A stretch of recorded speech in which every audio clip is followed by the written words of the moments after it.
You are listening to Skipping the Queue. Today we're covering episode 10 of Blazar. My name is Red. I'm joined by Mel. If you think about it, Gento Hiruma and Hayato Kobayashi are a lot alike. Okay. I'm also joined by Razan. Hello. I need you to unload the missile silo directly in the path of that baby. Yes. The baby must die. We watched Blazar. It was very funny. So, where do we want to start with Blazar? I suppose to just broadly just go over what the episode is, which is on TV, on the news, Gento and his family, he has a wife and a kid. Okay, Confirmed. So we didn't know that before, for sure, right? We knew that he had a wedding ring. We didn't know what the context. I think we saw a picture of his family, and going into the show in like the press briefing, they were like, "Yeah, he's a dad." Okay. Oh, okay. I did not see the press briefing. Yeah.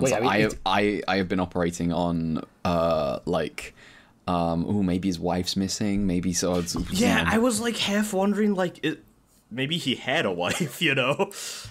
Yeah, for me, who like knew the press stuff, like he has a wife and kid. I was like, why is it taking them 10 episodes for them to show up? They show it with no fanfare. It's just immediately just like, oh, here's the wife and kids. Can you imagine how fucking incredible it would have been if we get to this episode and he's just like hanging out in the apartment and he has an alien wife and child? Oh my That'd be god, amazing. Blazar is his wife. Okay. So before we go on, if he did have an alien wife and child, what alien should it be? This is like delving into fucked up brain territory now. So let's. Okay. The child would be Alien Pole. Which kaiju have you got to fuck to get alien pole child? I don't know. I spent all of my kaiju mating knowledge on Garamon's lineage, so. Oh my god. I guess that explains why kids being such a heckler today. So I feel responsible for recapping now that I brought us this far off the rails. So go ahead. So our hero I'll gets mute my mic. This is great. Our hero gets his first day off, and he's spending time with his beloved wife and son. His son's watching fucking Bluey on his little tablet or something. And they're about to enjoy a wonderful weekend getaway together.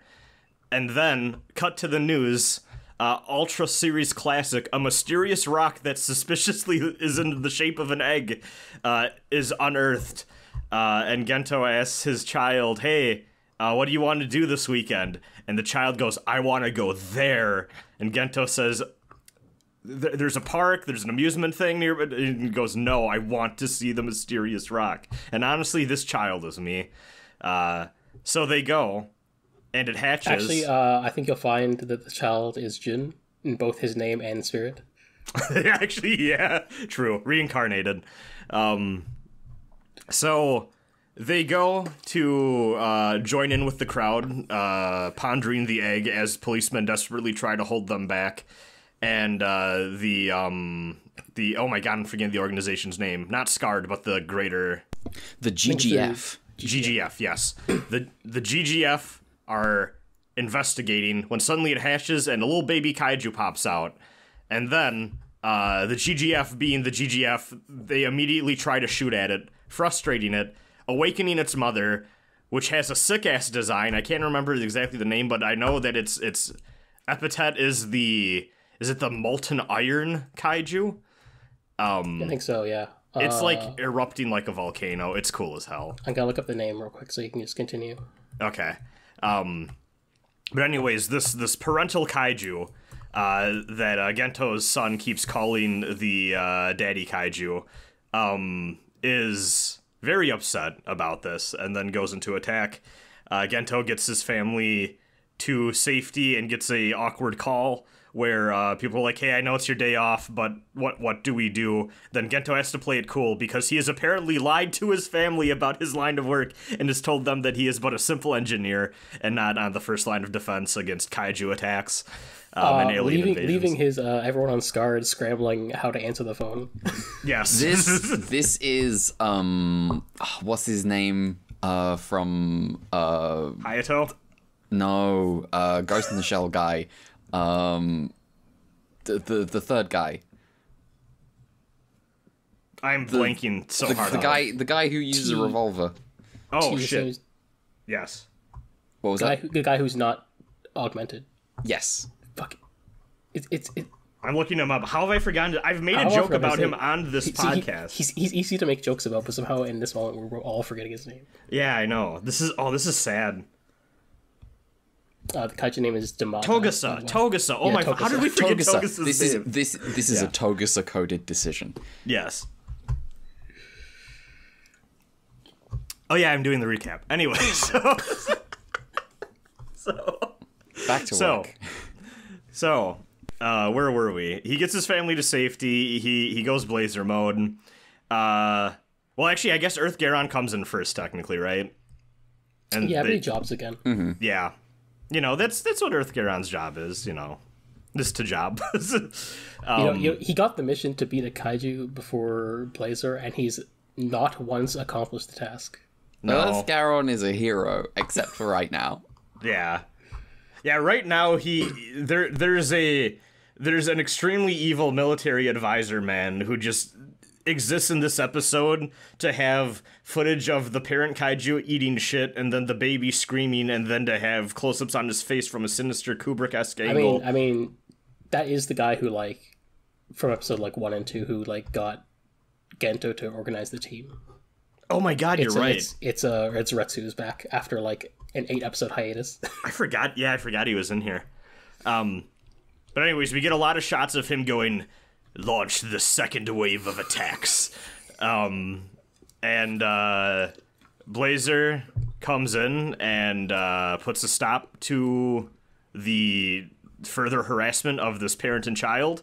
They shoot some missiles at the creature. And, well, first of all, I guess Blazar actually tries to go in for, a finishing, lance move, and then seems to be fighting with himself. Mm-hmm. Literally punching himself in the face to control his, I guess, hunter instincts to not just kill this innocent kaiju that's been disturbed after the birth of its newborn child. And then he gets control of himself in time to do a Skyrim-esque shout to the heavens to immediately blow up this wave of incoming missiles that's going to blow up the kaiju and the kid. And we get a really... does. Oh my god. It is. And we get a really sick shot of the explosion in the sky from, POV, we are a regular person on the ground. It looks great. And then he cocoons them. Yeah, he does the ending of... Yeah. The magic cocoon power happens to seal away the... You can't just spoil the ending of... That's staying in, but I'm bleeping it out for effect. We can't just say that. That happens at the end of... I'm having to bleep out every time I say... Oh, that's incredible. That would be funny. I'm making work for myself, but yeah, I'll do it. It's funny. So the ending of happened. Fuck you!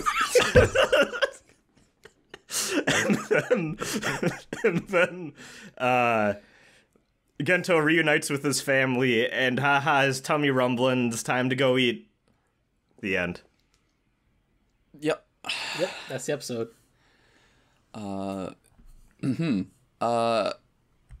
It was pretty good. There was first of all, like you say, this kaiju's sick. I want to give special mention, actually. So, I don't think I've ever commented on the title, cutout, silhouette art before. Oh yeah, the title cards this season have been excellent. This one in particular is, I think, the sickest one I've ever seen across like all the series we've watched so far. It is beautiful. It's like the kaiju like hunched over menacingly, and then Gento's family is inside of that as like a further cut. It looks great. Mm-hmm. Go ahead. I think there's just like interesting stuff going on with the main conflict of the episode. Mm-hmm. Well, first of all, before I get into that, because I figure that's going to be the longest part of the episode, one thing that's interesting is just like this ties into some of like, as we were like starting the episode, I was like watching with some like, again, I was watching with people, and we were talking about like, and it feels like as the episode went on, it seemed to prove this idea more, give it more salience, but some of us were thinking like, wait, maybe Blazar is not like, because we've talked earlier how like Blazar is kind of like a more animalistic or bestial entity, mm-hmm. But maybe that's not entirely accurate, but maybe instead Blazar is more childlike and infantile in like its thinking and sensibilities, and that maybe that explains some of its behavior, and maybe that explains some of the things that happens in this episode. Yeah, the idea of Gento, the reason that Gento is dad is because for like the idea of picking like a dad main character for an Ultraman show on the basis of the Ultraman is gonna be like kind of childlike is cool, and this episode definitely floats that idea, especially with just like, well, I mean, obviously because this episode is the one with like two other different parent-child relationships, and introducing the bit where the real meat of this episode is the question of like which part of Blazar is doing the resisting and which part is trying to do the killing in the moment of self-conflict. And like I feel like it's a bit ambiguous, but also I feel like there's enough context clues in the episodes where I have a good idea of it.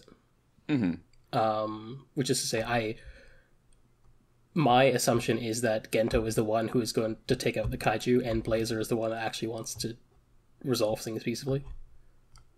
This is my thinking too, just based on the fact that we keep throughout like the first part of this episode, we keep cutting to the stone that he puts into the toy. I don't know I can't remember what it's called. It's the toy. Oh, it's just the toy. It's the toy stone. It's fine. It's the wrist thing. The stone is floating in space and spinning, and we keep cutting to it when the kaiju shows up. When the baby kaiju, we cut to the stone. It's not doing anything. When the parent kaiju shows up, it doesn't do anything. When Earth Garon shows up, it starts glowing and it's like, okay, let's go. We've got heroics to do. It's it feels like it's like it's getting like hotter, and as like it sees the kaiju getting bombarded, and it's getting angrier. Mm-hmm. And oh, go ahead. No, you continue, because I was going to go transition to a different point. Oh, I was just going to say it like crosses over with Gento's kid. Who he's like, I don't. Do we have to kill this one? It doesn't seem bad. Yeah. It seems like one of the most on the nose scenes I think we've seen so far. What happens when they're like shooting at it or whatever. Or no, I think it's when like the air raid comes in and starts to like attempts to like carpet bomb the place, and then the kaiju like hunches over its baby to like shield it, and then it cuts to Gento's son going, "It's trying to protect the baby." To be fair, Jin is a kid, and also the show is for children. Yes. No, I know. It's very like the child sees what the adults don't moment, and I do feel like that's like also paralleled with Blazar. I also think it's like, just as an aside, it does also make me question like, I feel like earlier on we were kind of assuming that Blazar was more in control and Gento was just kind of there in the fights, but maybe that's less true than we thought in the previous episodes. But who can say? Mm-hmm. Well, as Toru Narita, a man I deeply respect and always agree with, said once, you can't lie to children. It's so funny. I was thinking about the quote the entire time. I also think he doesn't like the Yamato cut. Anyway, continue. Toru Narita, my spoilers for the Thursday pod. We have more discussion of things Toru Narita does not like. Oh, do we? I can't wait to disagree with him again. I have a sneaking suspicion.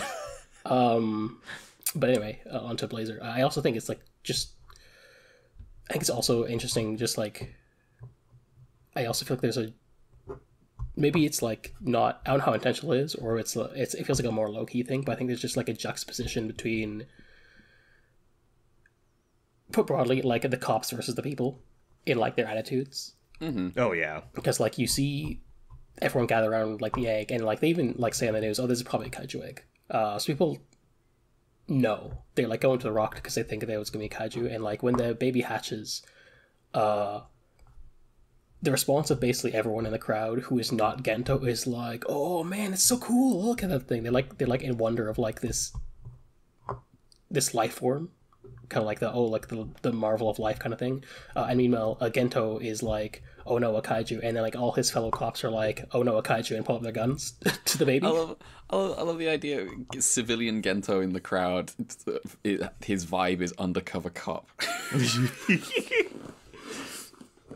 He calls drugs narcotics. I mean, that's basically what he is in it.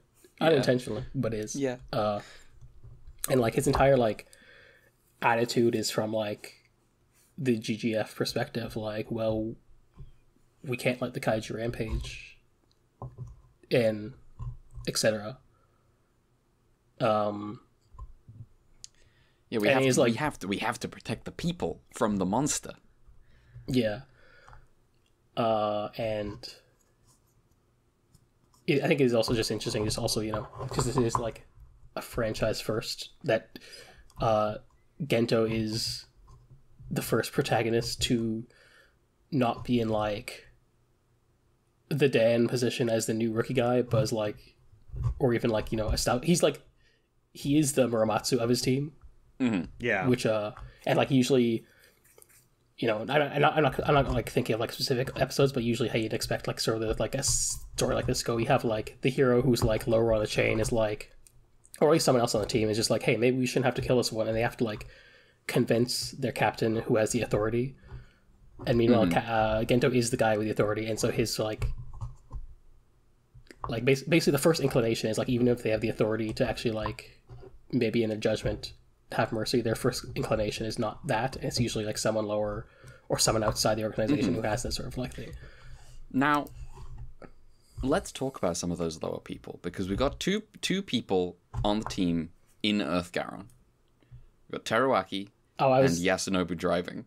Yeah, I was one also of them, thinking not that comfortable with this mission. Yeah. One of them is really into it. I was thinking about that too. Yeah, I do feel like maybe like, and I think we got a sense of this come like he did talk to the kaiju professor, but Teruaki and the farm guy, he's just like, he's part of the organization, but he's like less keen maybe on like gung ho blowing shit up. Yeah, Teruaki in touch with he's a kaiju sympathizer. Meanwhile, Yasunobu's like, well, I built this fucking thing, we're gonna use it. Yasunobu's playing with his toys. Yasunobu, like the complete opposite of Ide. Yes, but also in some ways more coherent than Ide is, because they have more characters to work with rather than just giving everything to Ide. Yasunobu is Ide's brains with Arashi's spirit. Aww. Unfortunately, they had a kid. Yasunobu's pecs are his own, though. Yeah. He had to work for that. He's not a nepo baby. Yeah, he's really eager to play with his toys.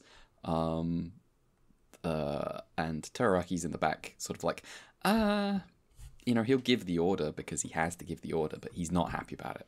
Yeah. Also, I think also in this episode, it's fun that Earth Garon doesn't have like the detailed puppy dog eyes. They're just like fully blue. Earth Garon manages to look evil this episode. Whoa, yeah. I wonder if that was intentional. Whoa. Yeah. I wonder if they'll do that again because it's good.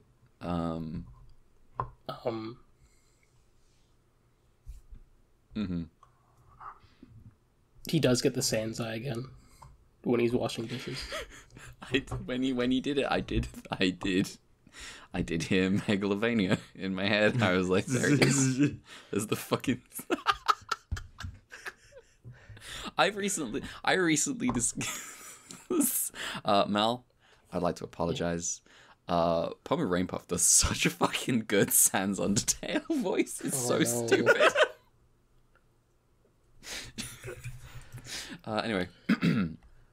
0 weeks since VTuber reference. Yep. Absolutely. There have been more VTuber references than Cops Like Kaiju. I didn't reference Hololive though, so yeah, I think I'm clear. I think that's the loophole. Anyway. Much like the loophole, I'm actually in the engineering department. What are you talking about? That's gonna go south one day, and you can't keep that up forever, bud. The fact that not only did he not tell his family he was in Scarred, he didn't tell any of his team that he hasn't told his family. And so they have to like realize that live.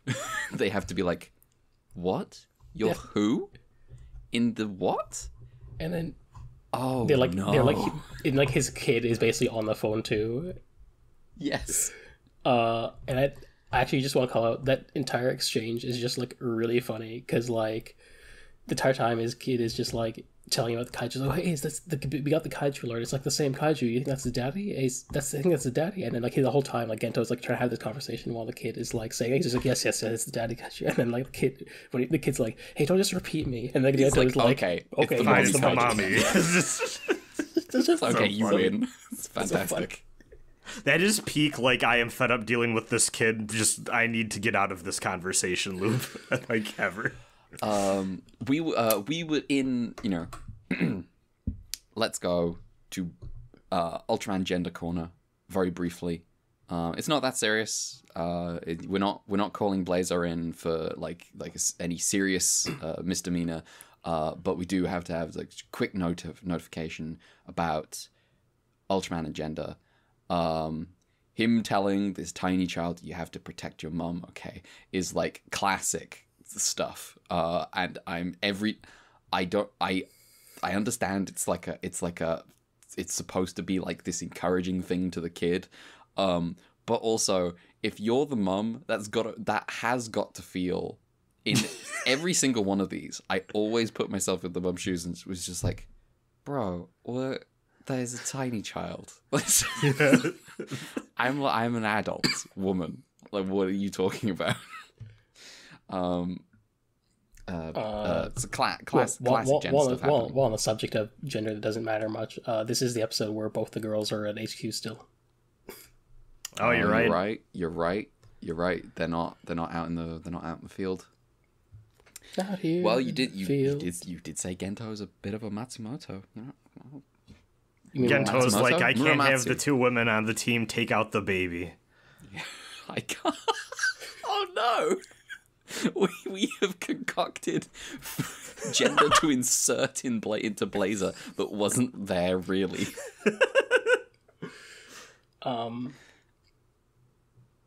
Also, I do want to just say, in some ways, Hayato had it really easy. The beta capsule is like basically a spoon, and he doesn't have to hide a randomly spawning dual disc on his arm. Right. It just spawned into it on his arm, and I was like, "What do you do? How are you going to hide that?" And his solution is just, "I'll just put it behind me. It's fine." Yeah. Like, this one is will like notice. me when, like, I'm out and I'm like, fuck, my acid reflux is kicking in. I'm gonna start coughing and, like, shit, hold on, let me... He's just like, I tripped. Be careful. Yeah, the trip was so good. I tripped standing still. Yeah. They just like, by the way, I am in the GF, so I do have to contrive a reason for me to run in the other direction. Do the hire to run. Every time they do that, it should be compulsory that they have to film him running 100 meters away. For as long as it takes him to run 100 meters. Do we have anything more to say about this episode? No, I liked it. It was hard to follow up last week. I was a little bit concerned about that, but no, this is solid. This is all right. I will also say, I don't know if it actually got mentioned in the episode, but the wife's name is Sadako. Oh, no, I did not pick that up, really. I don't think I heard that thank name you. at I just all had to look it either. up after. Do we have a color timer? Yes, also have to do the one from last week. Oh, okay, shoot. We Garamond blew us away, so I forgot. Mm-hmm. Anyway, the color timer for the Garamond episode last week is 7 minutes. Damn. That was a long fight. That does feel appropriate, though, actually, considering what that episode was. Yeah, they shoved all the commercials in the first half so they could have like 7-minute Ultra Q concert. Yeah. It was worth. As for this week, it's 4 minutes 36 seconds. Very nice. Excellent. Well, that's Blazar for this week. It was a good episode. Happy with it. Join us next time for more Blazar. I did watch the next time. I watched it about an hour ago or something, or like a couple of hours ago was when I watched Blazar. I already don't remember what the next time was. I don't remember it either. I watched it last night. I vaguely remember, but if you don't, guys, doesn't matter. You know what? I'll be surprised. Yeah, we're allowed to be surprised. All right, plugs. If you want to follow the show, you can do so at ultra_q on Twitter. That is at ultra_QUEUE. If you want to follow me on Twitter, I'm at gender_redacted. Mel. Hello, you can follow me at Dear Crowns on all the sites. We have an email, ultraqpod@gmail.com. We have UltraQ Fund on Coffee for subtitling funding, which hasn't gone anywhere, but goals. Rasen. Yeah, I'm Rasenbran everywhere. That's RASENBRAN. I was busy last week, so I was prevented multiple times, frustratingly, from fucking getting that second ending in Armored Core 6, but I want to try to... That's my goal this week. I want Armored Core 6 second playthrough streamed all the way through, so halfway there, I think I can do it, but we'll see if work allows. Nice. If, why did I say if? Join us next time for more Ultraman Blazar, episode 11. Also, Thursday, we've got another Ultra Q episode coming out. About 3 more good episodes of Ultra 7. They keep knocking them out. It's kind of ridiculous. All right. Bye-bye. Bye. Later.